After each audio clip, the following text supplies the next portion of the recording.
नमस्कार, मी गौरी सूर्यवंशी. एस मराठीमध्ये आपलं स्वागत. वळूया आजच्या बातमीकडे. दिंडोरी तालुक्यात बिबट्या वास्तव्य हा कळीचा मुद्दा बनत आहे. दररोज बिबट्या, पाळीव प्राणी किंवा मनुष्य यांच्यातील घटना घडण्याचे प्रमाण दिवसांगणिक वाढतच चालले. या घटनांची पुनरावृत्ती टाळण्यासाठी वनविभागाने कंबर कसली असून बिबट्यापासून बचाव करण्यासाठी आता AI ची मदत घेतली जाते.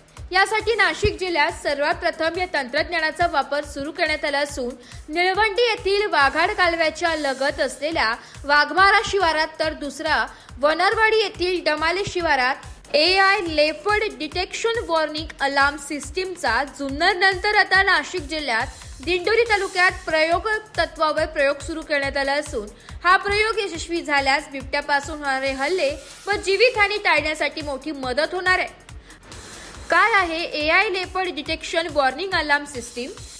ज्या भागात बिबट्याचे वास्तव्य आहे अशा भागातील नागरिकांना सतर्कता यावी म्हणून AI प्रणालीवर आधारित एका लोखंडी खांबावर एका खोक्यात सॉफ्टवेअरला एक कॅमेरा बसवण्यात आला असून त्याच्या 60 मीटरच्या अंतरावर बिबट्यासारखा प्राणी आढळल्यास तात्काळ 120 डेसिबलच्या आवाजाने सायरन वाजण्यास सुरुवात होते.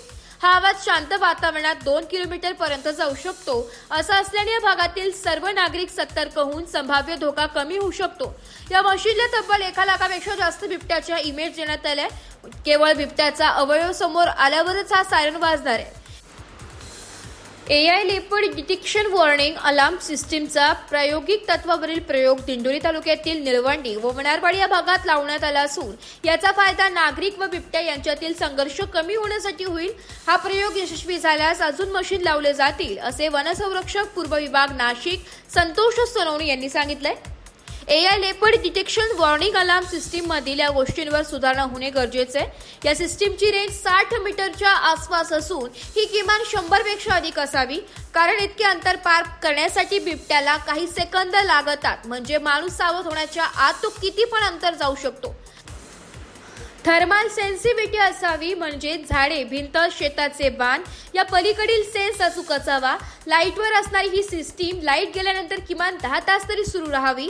त्यावर लावण्यात आलेला कॅमेरा हा एकच असल्याने त्याच्या रेंजमध्ये बिबट न आल्यास मशीन काम करण्यास शक्यता मावळते. म्हणून कॅमेरा हा 360 डिग्री मध्ये फिरणारा किंवा त्याला किमान 4 कॅमेरे असावे.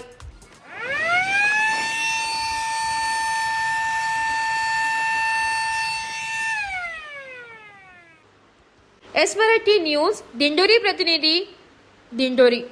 अशाच नवीन ताज्या घडामोडी जाणून घेण्यासाठी आमच्या एस मराठी न्यूज चॅनलला लाईक करा, शेअर करा, सबस्क्राईब करा आणि बेल आयकॉनला क्लिक करायला विसरू नका.